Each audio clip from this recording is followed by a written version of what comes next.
than perhaps some of the earlier ones, where we will have to go back to the 24-track, multi-track master tapes.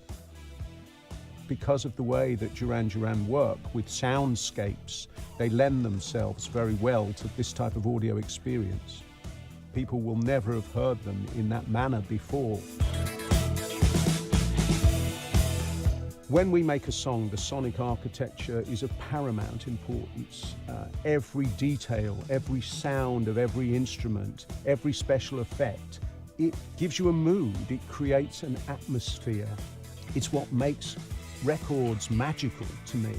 It is undoubtedly a move into a different type of technology that gives the listener a more enriched, immersive experience.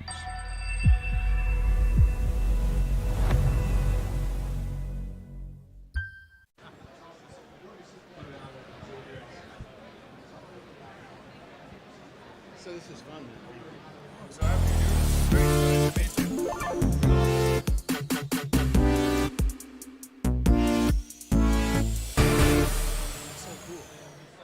I want to talk to you about it. We'll talk about it separate. I have questions, but okay. We're in. Hello, everybody. Thanks for coming by. My name is Elmo Lovano, sitting here with the great Greg Penny. Hello. Welcome. Make as much noise as possible. Greg Penny, baby! Woo! Thank you. Thank you. How you doing, Greg? Great. Great to be here. Well, congratulations on the recent Grammy nomination. Thank you very for much. Harry Styles and Thank your you very immersive much. mix. Thank you. Tell me about your process. I'm curious, so when you get the call to do this, like where does it start and where do you start in your process with mixing in 360 RA? I get in the shower. Okay. That's the first thing. Got to have clean I ears. get a real good lather going. No. You know, it really depends on how fast they need it, what the source material is. We all do a bit of mixing, and we know that whatever you get is what you got to start with. So we try to get the best source material that we can. With Harry's stuff, we were really lucky because Spike had mixed a lot of it, and we got some pretty good stems to work with, and the multi-tracks. So I always look forward to digging into it and just pushing up faders and trying to figure it out. And then you just got to get you know, some sort of an idea of where to start, and then you go, you know. That's, for me, that's how it goes. But it's exciting to do something like that. Do you have a typical area in where you start with 360? It's always, for me, it's always the vocals. Yeah, it's almost like always just listen to the vocals.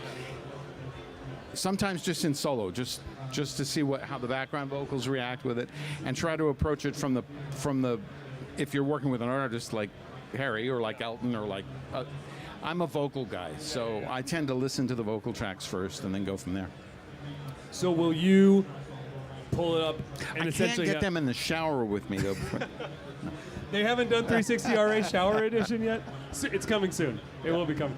So will you pull up the stereo mix and then just work on the 360 like with Harry with the sphere with the vocal?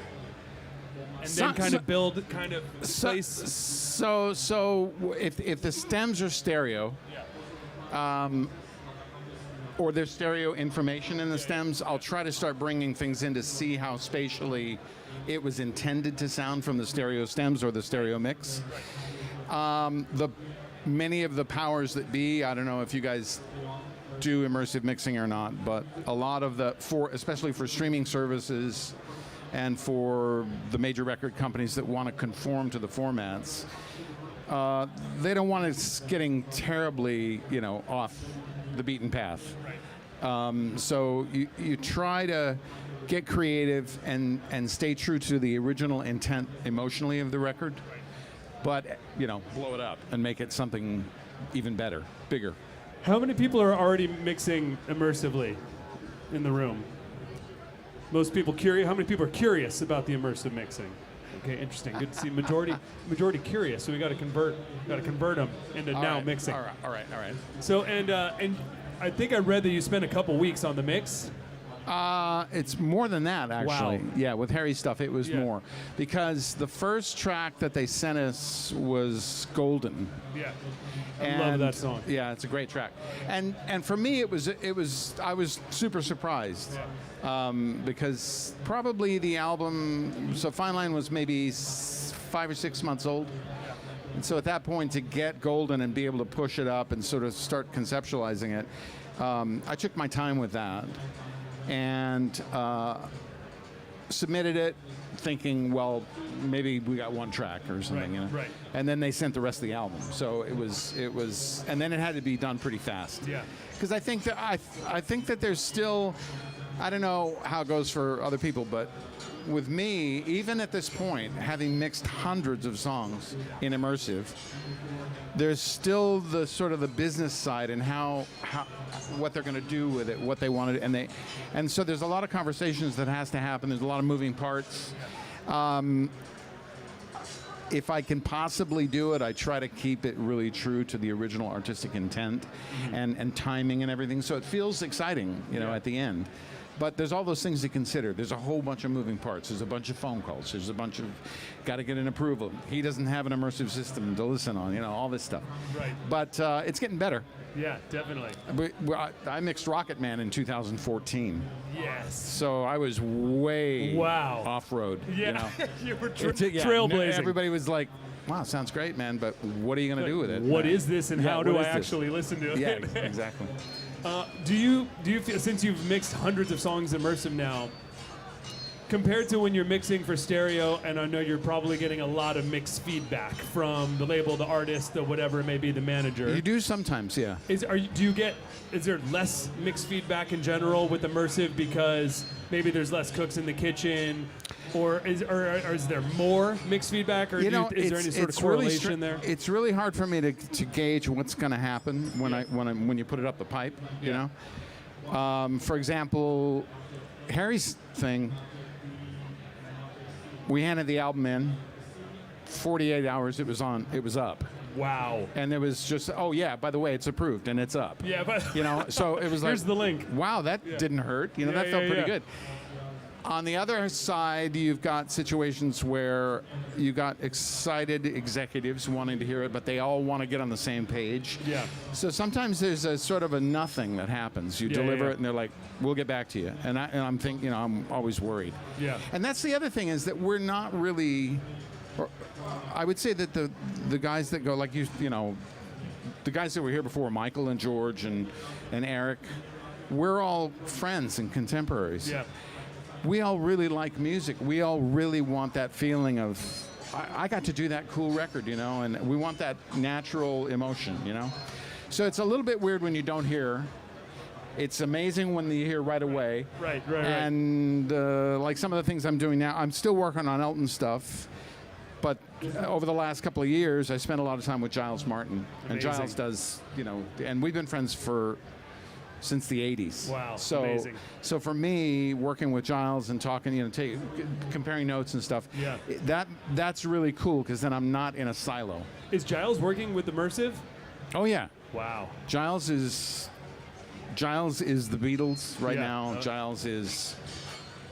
He did the NXS stuff, and he did a really good job on that stuff. That's amazing. Yeah, That's and amazing. he's also, you know, he's head of sound at Sonos, and he's also got a similar title at UMG. So cool. He's like head of sound UK. So UMG. cool. Yeah, and he's always busy. Yeah. Always busy. As he should be. Yeah. So you have your own studio in Ojai. Yeah. Which I got to come to. Yeah, you do. Okay. And I got it. And so you built your 360 RA setup in there. How many speakers do you have in your studio in your 360 setup? We cheated the normal setup. We've got LCR top, LCR mid, left, right, bottom. Because our room is able to do both 360 and Atmos, we needed to keep that space available for our subwoofer for Atmos. Yep. So it's a phantom center. Got it. And then the sides, you know, and the upper. So it's, I don't know, what is that, 9, 10, 11, 12. And the room works really well. Yeah. We use, I'm a Dyne Audio guy, so I use the Core Series 3-ways, the 47s in the whole front of the room, and the corresponding sub the Core sub, and then we've got not the 47s but the 7s, which are a 2-way speaker in the rest of the spots. That's great. And it works great. That sounds awesome. Works really good. Is there a big difference, and what is the difference in essentially your workflow or your process between the two different platforms? There's not a lot of difference because for 360, I was working in the Architect for a long time, and I've now graduated to the plugins, and I think the thing is that there's some divergent stuff that I do out of habit that I started when I was doing 5.1 stuff. So I like to hear a little bit of everything everywhere, but I don't want it to sound like big mono. I want it to sound like there's as you move or as you move your head or when something happens, there's proximity to that thing, but there's a little bit of lead vocal in the back of the room. There's a little bit of stuff everywhere, so that you can really, and it translates to the headphones experience much better, I think. There are times when I'll get super discreet about something and just put it in a certain area. I tend to gravitate towards speakers rather than spots between speakers, but that's me, and it's a kind of habit. I just sort of go, the way the mechanics of this song are working, these should go here and that should go there, and that's kind of how I do it. And then the cool thing about the 360, the spherical thing, is having those speakers on the floor that you can play with. And for me, rhythmically, that's the big difference, right? Yeah, I'll take things and put them down there that are part of the rhythm track, and to me it just What things in particular do you think stand out best down there? Harry's album, the drum loop on Adore You. Yeah. I'm nodding. I'm gonna give some love to my friend Marty Cooper. Please stand up. Marty is an amazing, talented person who I have had the pleasure to meet and work with. And Marty worked with me on Harry's album. Amazing. And she has been on many occasions my conscience, and obviously not an intern to pop in and look around, but an assistant. And she's an extremely talented songwriter, and they are a whole package of incredible creative stuff. Amazing, Marty. Yeah. Well, Marty's music soon. 360. Keep an eye on Marty, you guys. So I know you're a vocal guy, so I'm probably going to get the answer to my question. But just out of curiosity, what do you think is your favorite part in terms of individual elements, drums, synths, vocals, etc.? What do you think pops the most with 360 or excites you the most when you're getting deep into a mix in 360? It's atmosphere. So sometimes, like, the least amount of things create the biggest 360 experience for me. Like, if I can really, really carefully place things so that there's space, that's what blows my mind. That's what makes me go, oh my God, the machine has gone. It's disappeared. We're not going, oh yeah, I'm sitting in a room, I got 15 speakers pointed at my head or whatever it is, that should completely go away, and the experience that you should have is that, as Nick said as well, Harry Styles is floating in space in front of me, and he's singing right to me. And that's what I look for. That's the best part. Yeah. So, in terms of creative opportunities of the future, what do you think 360 RA kind of like brings and opens up this immersive music world? How can this change music, pop music, obviously film it's already been doing, but like what do you think excites you creatively about the new doors it's opening? Well, I know the guys real well at Sony, and we've worked together on a lot of things since before 360. We have new things coming, stuff that I get a little taste of occasionally. But it is definitely an expanding and it's in a great evolutionary uptick right now. As it evolves, there's going to be more that we can do with it, and I think what we're seeing now is that it's been digested by a lot of artists, and they're starting to think of ways to use it earlier on in the creative process, right? And I know I'm aping a lot of what Nick has said.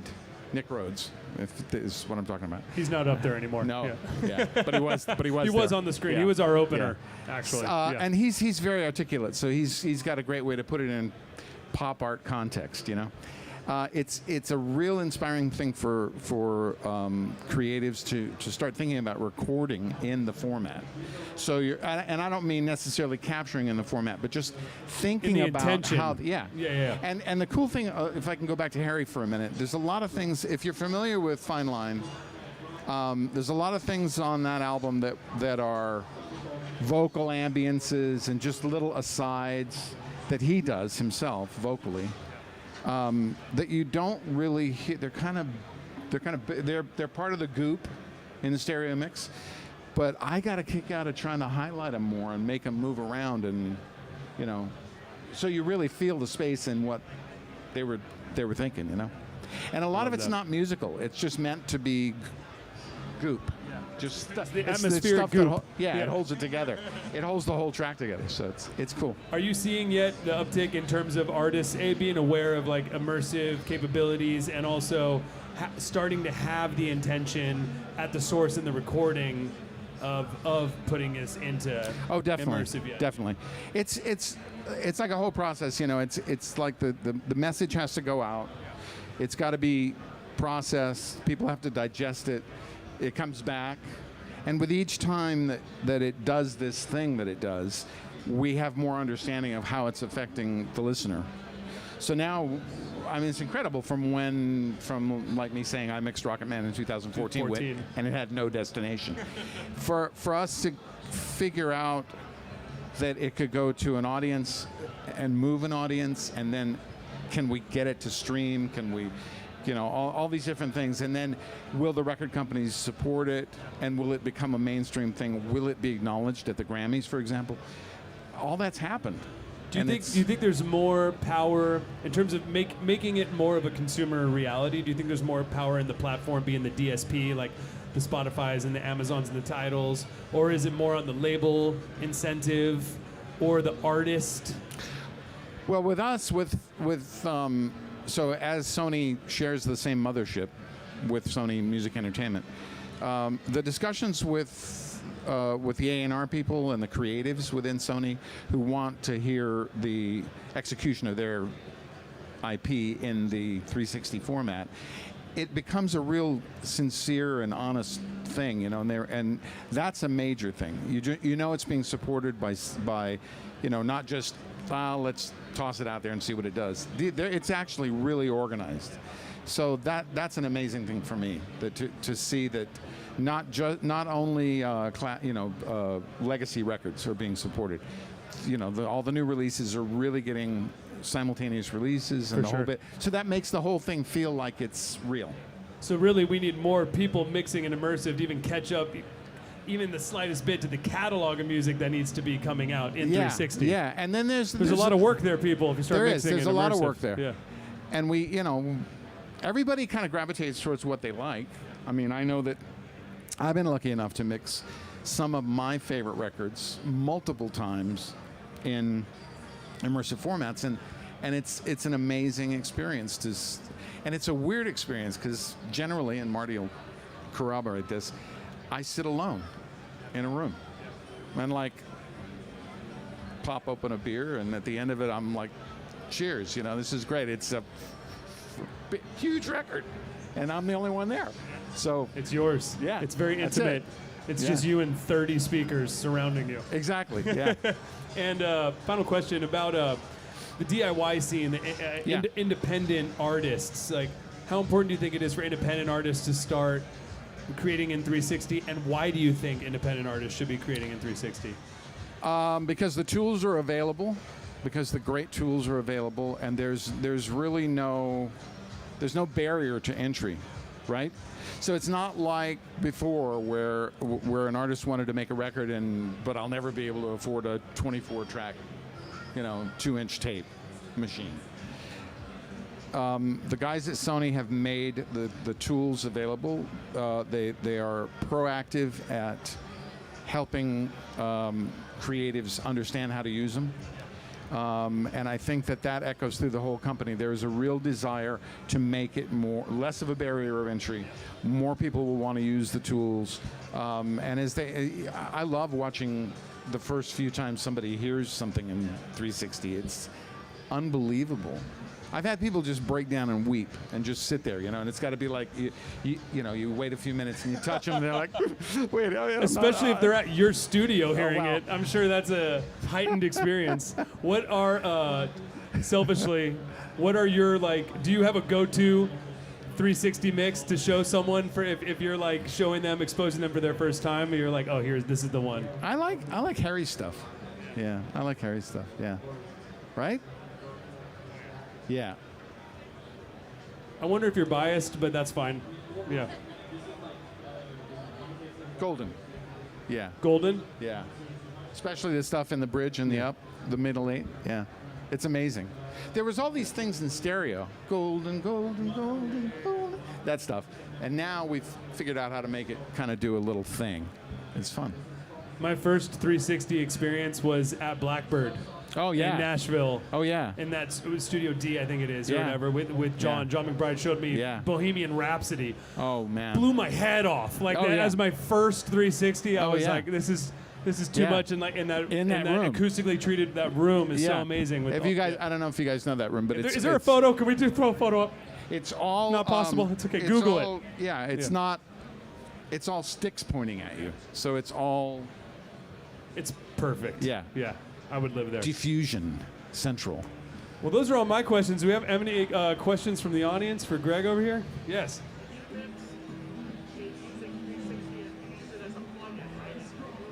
If you mix in 360, use as a plugin.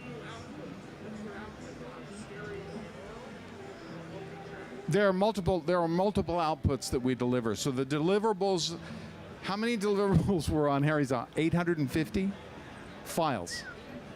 I think on Harry's album we delivered 850 files. But that's just because, there's a lot of channels. For sure.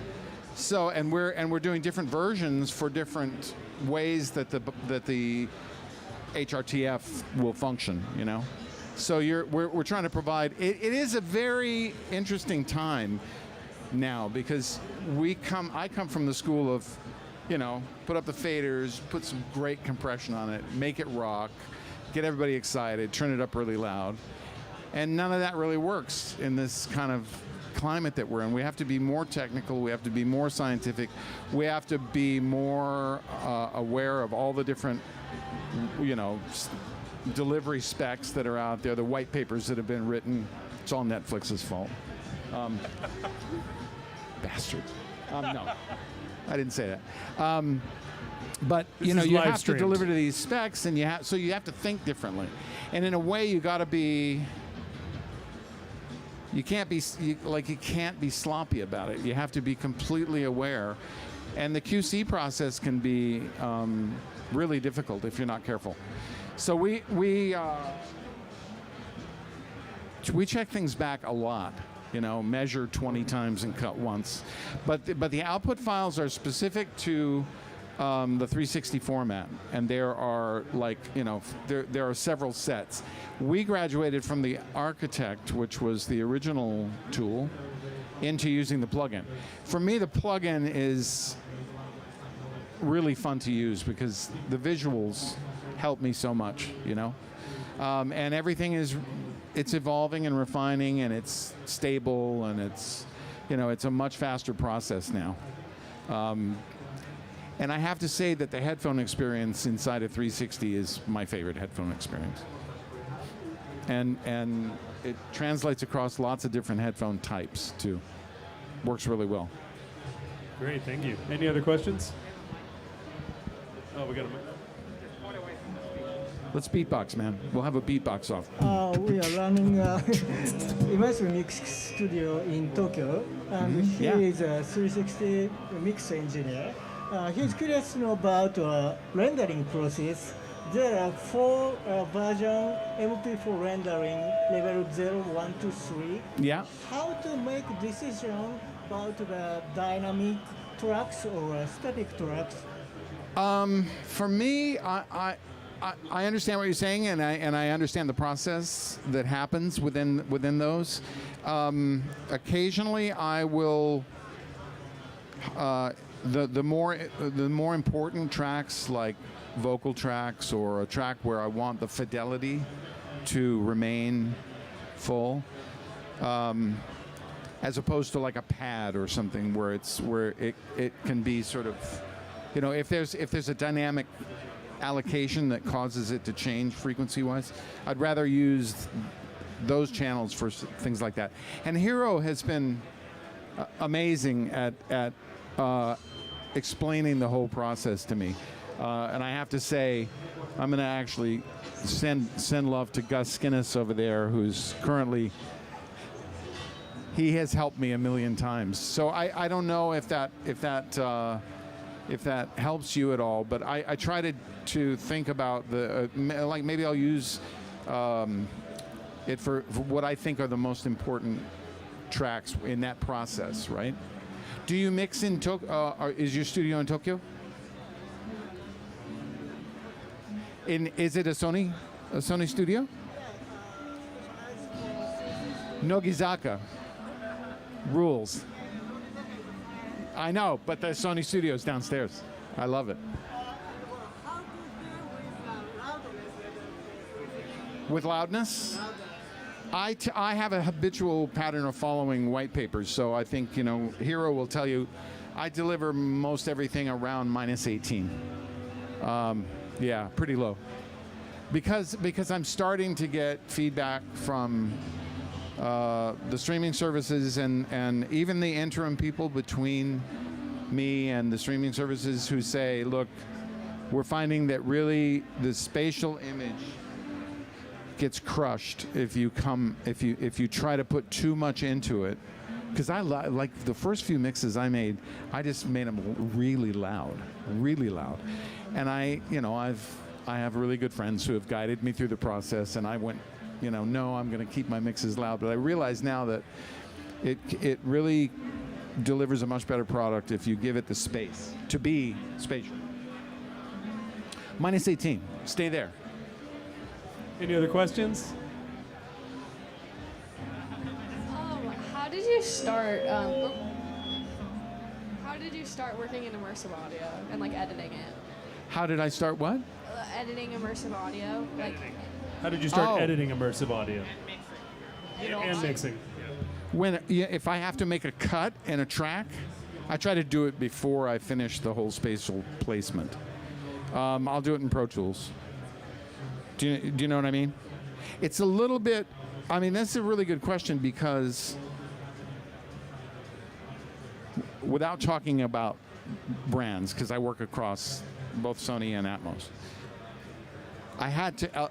I'm doing all these Elton John tracks right now, and I had to cut them up, but I have to cut the multi-tracks because otherwise I can't quite get it to work spatially. If you've got a 2-track, like a 4-minute song, and you want to lop 20 seconds out of it, like a chorus or something, typically, because I used to just cut tape, I know that that's a hard cut, right? And that I got to get it right. Now, if you've got a hard cut that you have happening and you've got all this sound around you, you'll get a big hole. So oftentimes what I'll do is try to, my edits in multi-tracks look like, they're like, this ends here and this one ends over here and that way. But it is a multi-track edit, so that if a guitar has to sustain on this side or a reverb has to sustain above it, I'm not cutting into that stuff. I'm allowing that to breathe, which is another thing in immersive that's incredible.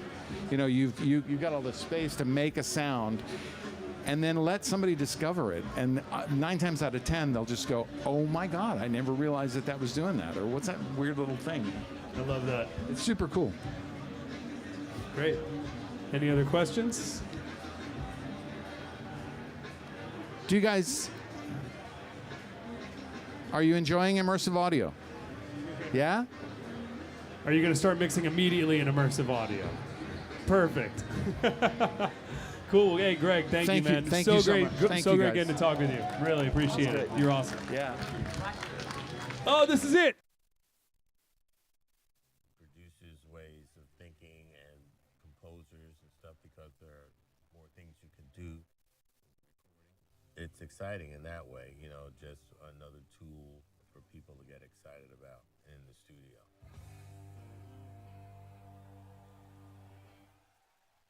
You know, I always say as a drummer, I have the best seat in the house because I get to be right in the, basically most of the times in the middle of the band, then I can see the audience and see what they're reacting to, what they're not reacting to. That's all part of mixing a live record as well, where the audience is, how they're reacting, how to get it where it doesn't sound completely fake. You have to really be careful balance-wise.